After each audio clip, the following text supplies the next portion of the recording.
தேவனே நான் ஓமதண்டையில் இன்னும் நெருங்கி சேர்வதே என் ஆவல் பூமியில்.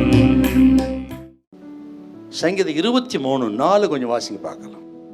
நான் மரண இருளின் பள்ளத்தாக்கிலே நடந்தாலும் பொல்லாப்புக்கு பயப்படேன், தேவரீர் என்னோட கூட இருக்கிறீர். நான் மரண இருளின் பள்ளத்தாக்கில் நடந்தாலும் பொல்லாப்புக்கு பயப்படேன், தேவரீர் என்னோடு இருக்கிறீர். உமது கோலும் உமது தடியும் என்னை தேற்றும். உமது கோலும் உமது தடியும் என்னை தேற்றும். தேவரீர் என்னோடு கூட இருக்கிறீர்.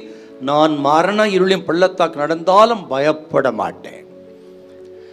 இந்த வசனத்தை தாவீது எழுதினது ஏலா பள்ளத்தாக்கில் கோலியாத்தை எதிர்க்கும்படி புறப்பட்டு போனாரு. அந்த நிகழ்ச்சியை தான் இந்த சங்கீதம் 23:4 தன் அனுபவமாக எடுத்துறாரு. மரண இருளின் பள்ளத்தாக்குங்கிறது கோலியாத்தை சந்தித்து அந்த ஏலா பள்ளத்தாக்கை குறிக்கிறது.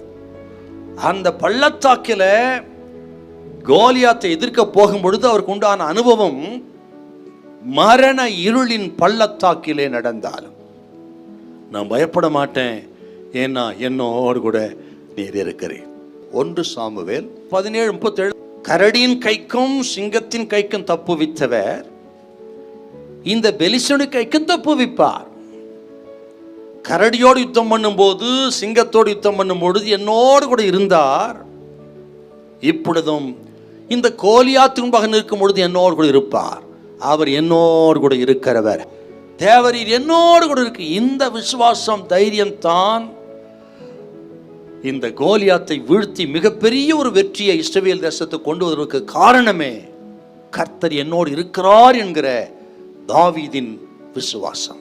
இன்னைக்கு ஆண்டவர் சொல்ற கர்த்தர் பிள்ளைகளே, சூழ்நிலையெல்லாம் பார்க்கும் பொழுது நாள் ஆக ஆக எதிர்காலம் கேள்விக்குறியாகும் பொழுது, பொருளாதாரம் வறண்டு போகும் பொழுது, பலவிதமான எதிரான நிகழ்ச்சிகளை துர்ச்செய்து கேட்கும் பொழுதெல்லாம் நமக்கு கர்த்தர் நம்மோடு இருக்கிறாரா, இருந்தால் அதெல்லாம் நடக்குமா, ஆண்டவர் இருக்கிறது எப்படி நான் அறிந்து கொள்வது, இருப்பது உண்மையானால் எனக்கு ஏன் அந்த நஷ்டம், இந்த தோல்வி என்றெல்லாம் கேள்வி நமக்கு வரும். நல்லா கவனிக்கணும் கர்த்தர் பிள்ளைகள்.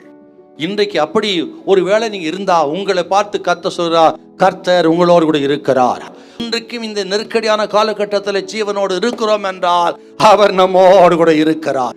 இத்தனை மாதங்கள் நெருக்கடியானாலும் கூட பட்டினி போடாமல், பஞ்சம் நம்மை மேற்கொண்டு விடாதபடிக்கு ஒவ்வொரு நாளும் போஷித்து நடத்துகிறார். ஆனால் அவர் நம்மோடு கூட இருக்கிறார், தொடர்ந்து நடத்துவார். ஹல்லேலூயா, ஹல்லேலூயா.